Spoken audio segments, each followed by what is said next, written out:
Hello, welcome back everyone. एक बार फिर से आप सभी का स्वागत है आपके अपने चैनल पे टीचिंग क्लासेस पर। तो हम डिस्कस कर रहे थे लर्निंग के टॉपिक को, तो उसी के रिलेटेड हम यहाँ पर जो है क्वेश्चनों को डिस्कस करेंगे। तो नंबर ऑफ क्वेश्चन रहेगा 15 और आपको जो है अच्छे से हर एक क्वेश्चन को डील करना है और बताना है कि आपका कितना स्कोर बना।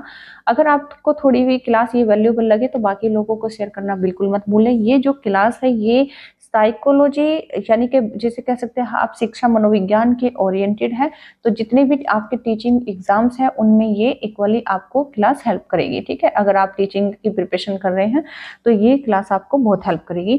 तो चलिए स्टार्ट करते हैं फर्स्ट क्वेश्चन के साथ में। आज यहाँ पर जो क्वेश्चन का सिलेक्शन है वो है अधिगम्य पठार से संबंधित।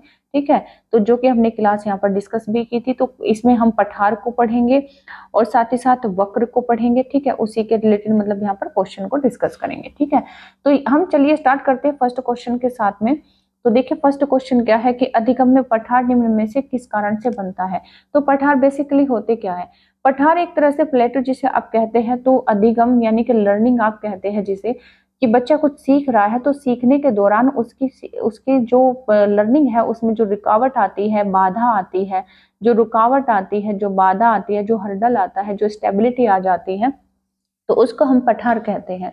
यानी कि बच्चा पहले कुछ सीख रहा था बहुत अच्छी गति से, अब जो है उसमें स्थिरता आ गई है, अब मतलब उसका सीखना कम हो गया है। तो ये एक पार्ट होता है लर्निंग का। ठीक है, इसको एक तरीके से हम ये देखेंगे। तो चलिए स्टार्ट करते हैं, फर्स्ट क्वेश्चन को समझेंगे कि अधिगम्य पठार निम्न में से किस कारण से बनता है। तो देखिए बनने के बहुत से कारण होते हैं, लेकिन यहाँ पर देखिए अभिप्रेरणा के द्वारा, परिपक्वता के द्वारा, थकान के द्वारा या फिर रुचि के द्वारा। तो जब भी बच्चे को पढ़ाई में इंटरेस्ट कम हो जाता है तो उसकी पढ़ाई में एक ठहराव, एक रुकावट आ जाती है।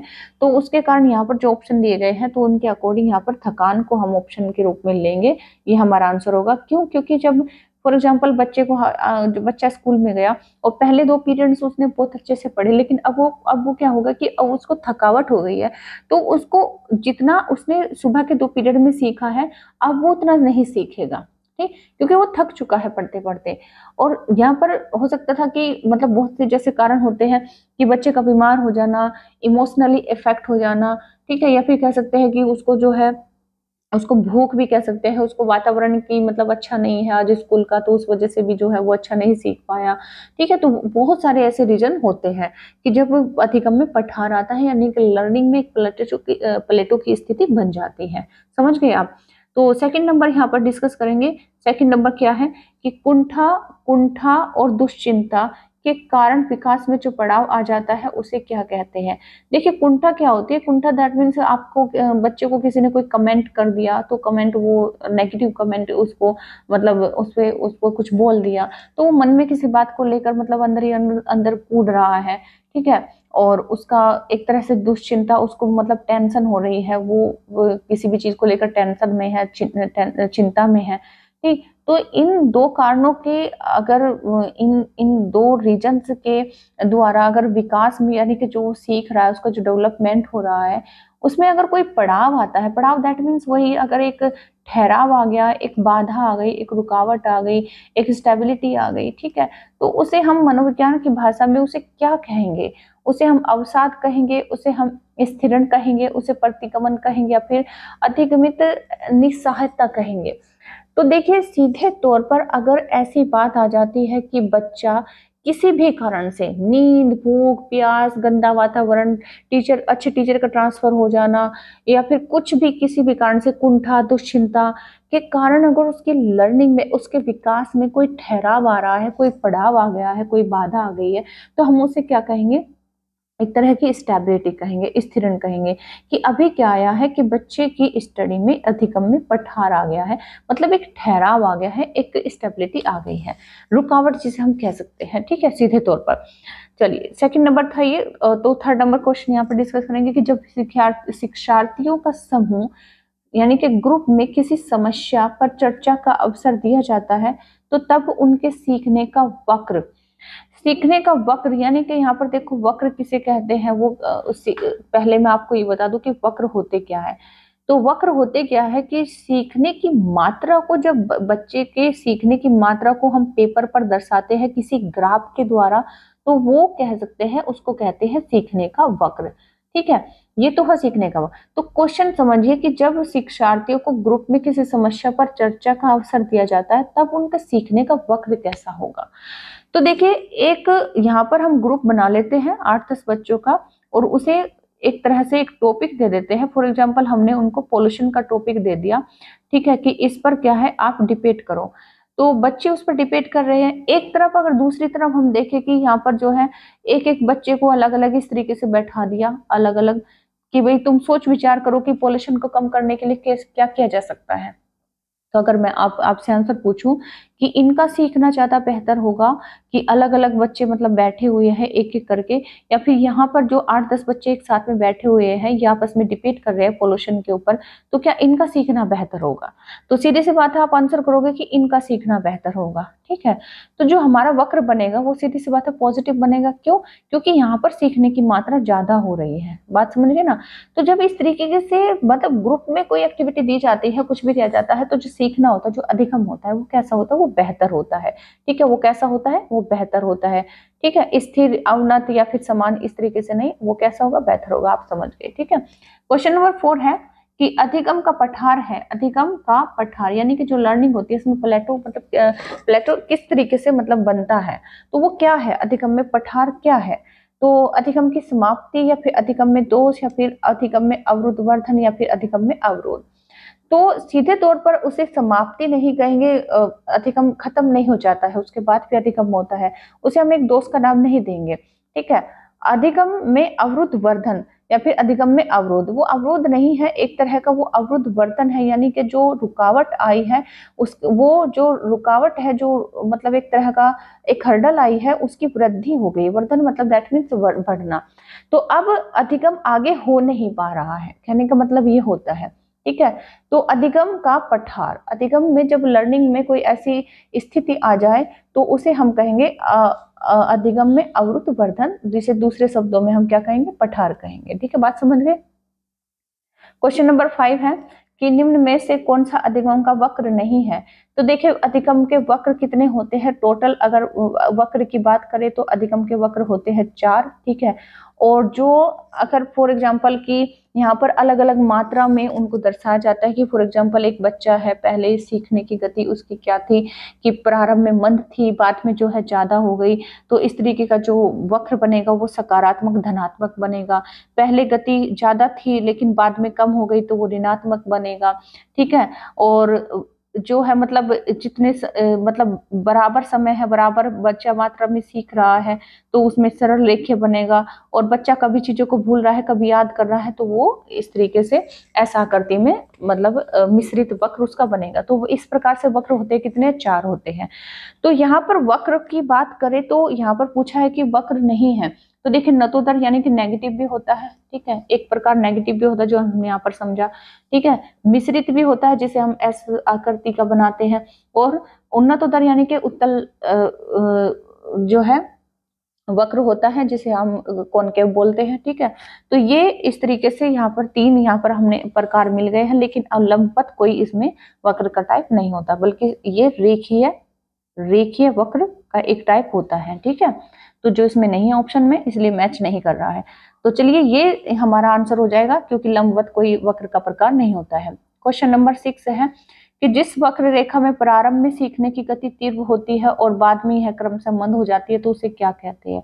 देखिए, अभी मैंने आपको समझाया कि पहले जब प्रारंभ में सीखने की गति ज्यादा हो लेकिन बाद में क्या हो जाए कि सीखने की गति क्रमशः मंद हो जाए। तो अगर हमें एक बच्चे का पता हो कि पहले बहुत अच्छा था पढ़ाई में, लेकिन अब क्या है कि ये ज्यादा समय ले रहा है और कम सीख रहा है। देखो, पहले वो क्या कर रहा था कि वो समय कम ले रहा था और वो ज्यादा सीख रहा था। ठीक है, जब सीखने का समय हम यहाँ पर लिखेंगे, सीखने का समय।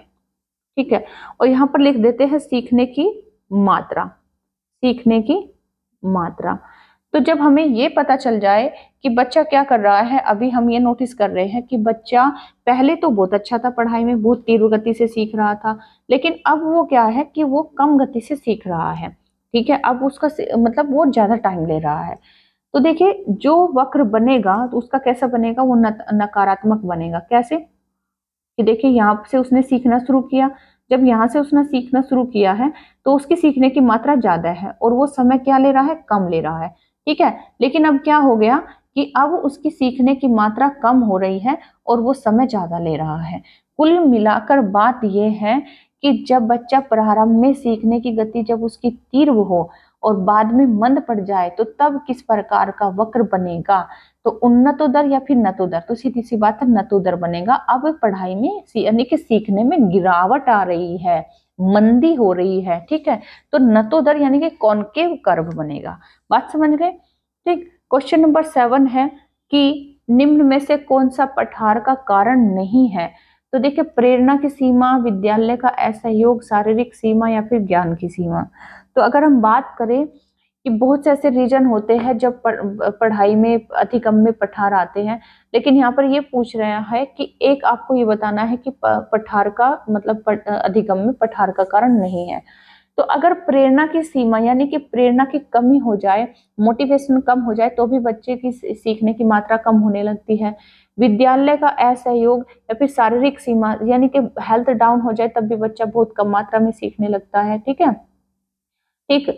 और बात करें किसकी, ज्ञान की सीमा की। ज्ञान की सीमा की यानी कि एक लिमिट तक ही बच्चे के दिमाग में चीजें घुसती है, उसके बाद भी आप उसको पढ़ाते रहोगे या फिर 8-8 घंटे मतलब एक बच्चे को पढ़ाओगे।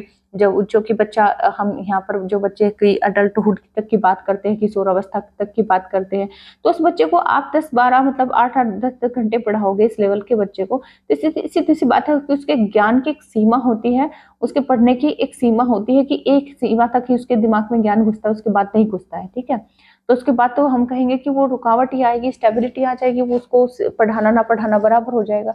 तो ये 3 ऐसे कारण यहाँ पर मैच कर रहे हैं, बिल्कुल सही है, जिसके कारण जो है सीखने में मतलब पठार आता है।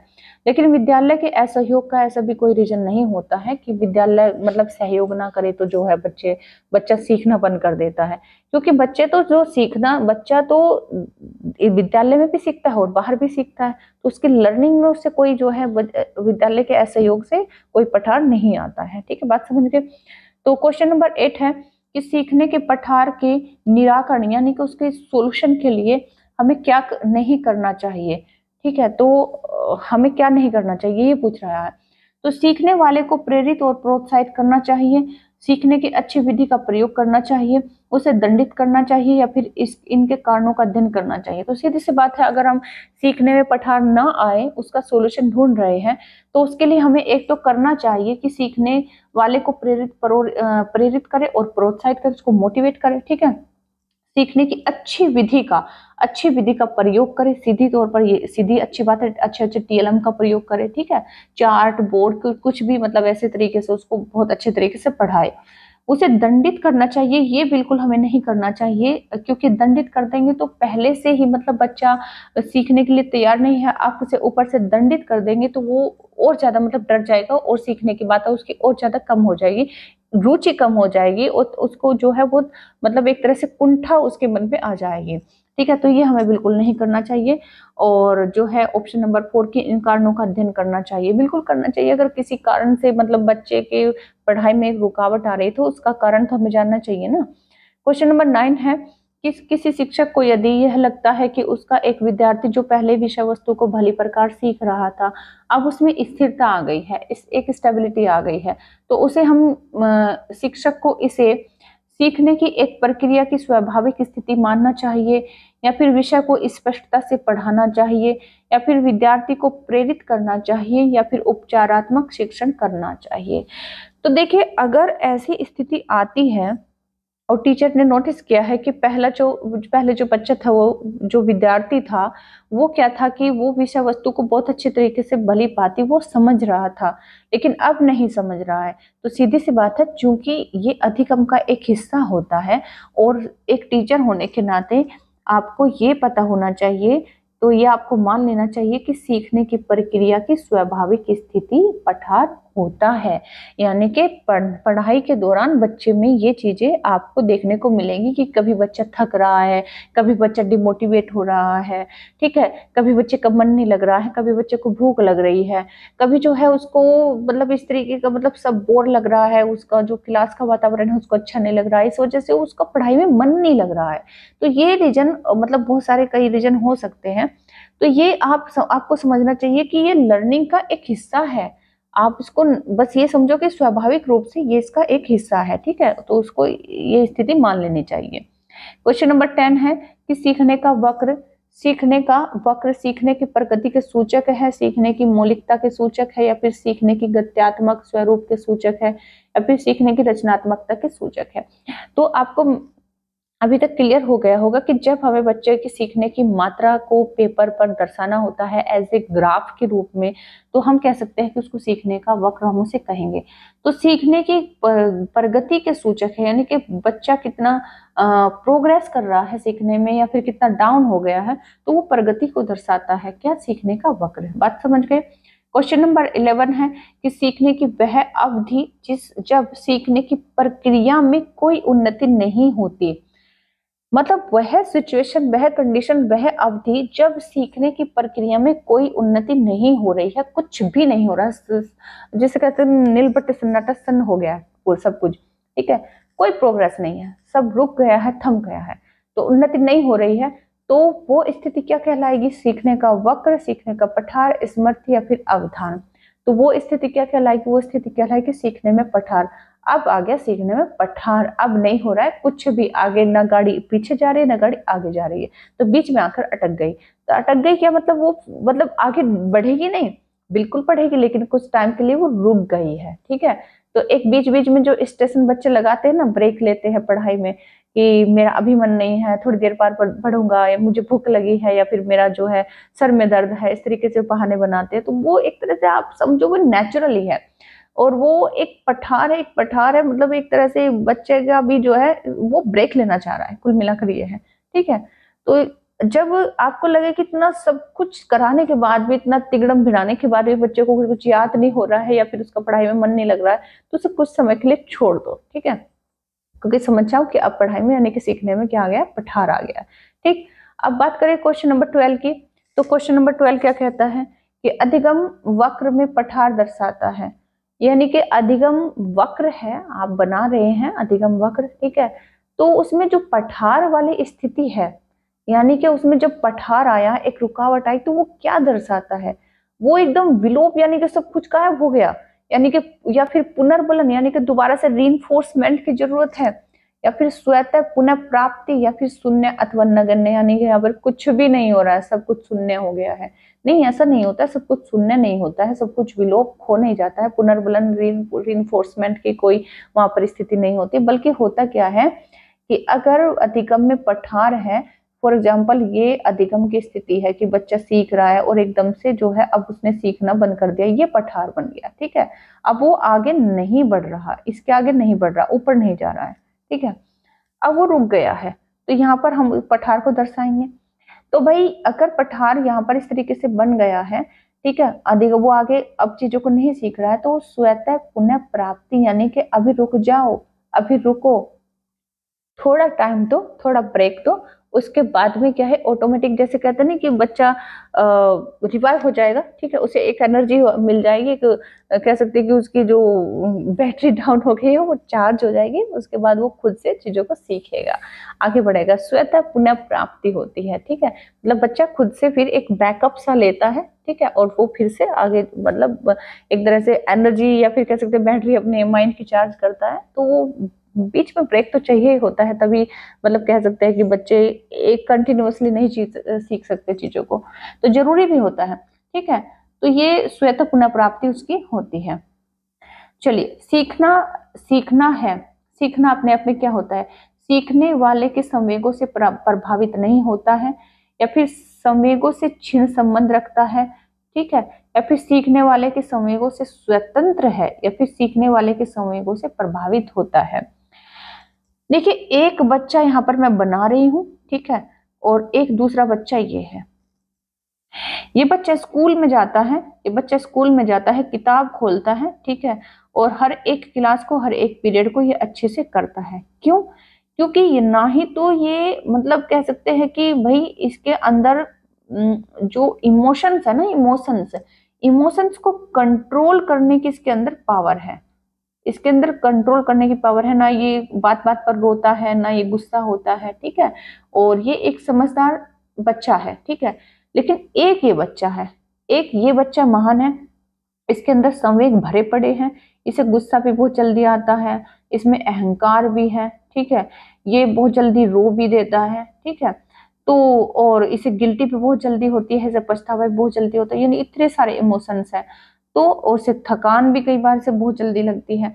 तो और ये भी स्कूल जाता है, तो ये कभी एक पीरियड पढ़ पाएगा, कभी मुश्किल से 2 पीरियड पढ़ पाएगा, बाकी पीरियड ये मिस कर देगा, अच्छे से नहीं पढ़ पाएगा। क्यों? क्योंकि इसका मन ही नहीं लग रहा है, किसी ने इसको कुछ बोल दिया, इसको गुस्सा आया बैठा है, ठीक है, या फिर जो है इसे कोई बात फील हो गई, ये रो रहा है उस बात पर, ठीक है, इसे किसी ने डांट दिया तो ये तब रोने लगा। तो ये जो इमोशंस होते हैं जिसे हम संवेग कहते हैं, तो जब बच्चा कुछ सीख रहा होता है तो इन सीखने वाले पर संवेगों का डायरेक्ट प्रभाव पड़ता है, तो इससे सीखना प्रभावित होता है। बात समझ गए? तो सीखने वाले के संवेगों से जो सीखना होता है वो प्रभावित होता है सीधे तौर पर। बात समझ गए? क्वेश्चन नंबर 14 है कि सीखने की प्रक्रिया होती है सिर्फ कक्षा कक्ष में, या फिर पाठशाला के अंदर, या फिर पाठशाला के बाहर, या फिर पाठशाला के अंदर तथा बाहर दोनों जगह। तो सीखने की जो प्रक्रिया होती है सिर्फ और सिर्फ पाठशाला में ही नहीं होती है, उसके अंदर ही नहीं होती, ना ही हम कह सकते हैं कि पाठशाला के बाहर रहकर ही बच्चे जो है, जरूरत ही क्या है पाठशाला की उसको भेजने में, वो तो बाहर ही सब कुछ सीख लेगा, ऐसा भी नहीं होता है। तो पाठशाला के अंदर यानी कि स्कूल की अगर बात हो रही है तो स्कूल के अंदर और बाहर दोनों जगह जो होती है बच्चा सीखता है, सीखने की प्रक्रिया दोनों जगह घटित तो होती है, ठीक है। तो लास्ट क्वेश्चन यहाँ पर हमारा है क्वेश्चन नंबर 15 कि अधिगम सबसे अधिक प्रभावशाली और अर्थपूर्ण होगा, यानी कि सबसे इफेक्टिव जो अधिगम होगा वो कब होगा, सबसे मीनिंगफुल, जिसे कह सकते हैं कि मतलब जिसे कह सकते हैं कि आज हमने बच्चे को 4 लाइनें पढ़ाई और 4 की 4 वो सार्थक रूप से वो अच्छे तरीके से समझ गया, यानी हमारा पढ़ाने का उद्देश्य आज पूरा हो गया। बात समझ गए? या फिर हमने एक लेसन पढ़ाया, उसमें से 10 उसको क्वेश्चन दिए टेस्ट में, ठीक है, उसमें 10 में से 10 उसने बिल्कुल सही कर दिए। तो ऐसा कब होगा, या फिर ऐसा मतलब किस प्रकार से ऐसा संभावित है? तो अगर अधिगम सबसे अधिक प्रभावशाली और अर्थपूर्ण होगा अगर यह संदर्भित रूप में हो, या फिर अधिगम कर्ता प्रदर्शन अभिमुखी हो, ठीक है, या फिर अधिगम कर्ता बाह्य कारकों से अभिप्रेरित हो, या फिर जानकारी असंबंधित खंडों में प्रस्तुत की जाए। देखिए हमें क्या है कि हमें बच्चों को पढ़ाना कुछ और है और जानकारी हम कुछ हटके देंगे, तो क्या सार्थक होगा, वो मीनिंगफुल होगा? वो बिल्कुल भी मीनिंगफुल नहीं होगा। अधिगम करता है यानी कि जो लर्नर्स हैं वो बाह्य कारकों से अभिप्रेरित हो, भाई अगर इंटरनली उनका मन नहीं है पढ़ने का और बाहर से हम उनको जो है मोटिवेट करने के लिए कभी किसी तरीके से कभी किसी तरीके से पढ़ाए, तो वो इतना संभव इतना मीनिंगफुल नहीं होता है।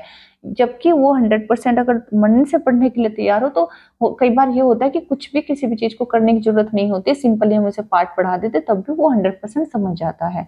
बात करें अधिगम करता यानी कि जो लर्नर्स होता है वो प्रदर्शन अभिमुखी है, यानी कि वो प्रदर्शन के माध्यम से ही उसको प्रदर्शन के माध्यम से सीखो। ऐसा भी बिल्कुल मतलब उस तरीके से भी जो है जो लर्निंग है वो पॉजिटिव नहीं होगी, वो मीनिंगफुल नहीं होगी। मीनिंगफुल वो कब होगी 100%, यानी कि हमें रिजल्ट कब मिलेगा कि यह ओरिएंटेड हो, यानी कि जिस संदर्भ से में हमें बच्चों को मतलब टेस्ट करना है या फिर सिखाना है, उसी संदर्भ उसी रूप में हम एग्जाम्पल दे, उसी के जो है मतलब उसी के फलस्वरूप एक्सरसाइज कराए और उसी का सब कुछ मतलब स्टडी कराए, तो उसी का होमवर्क दे।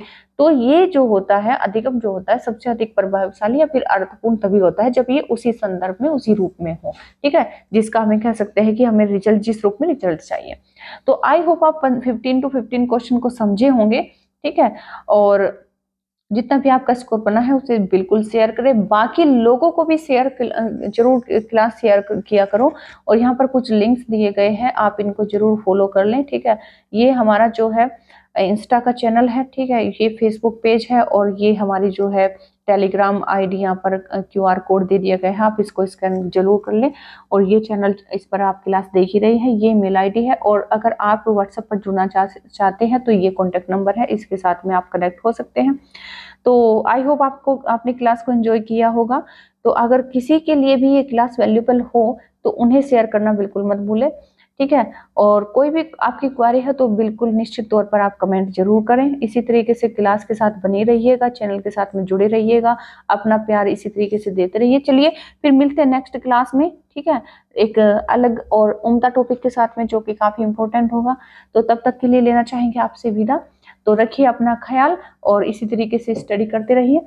तो thank you, take care, bye bye.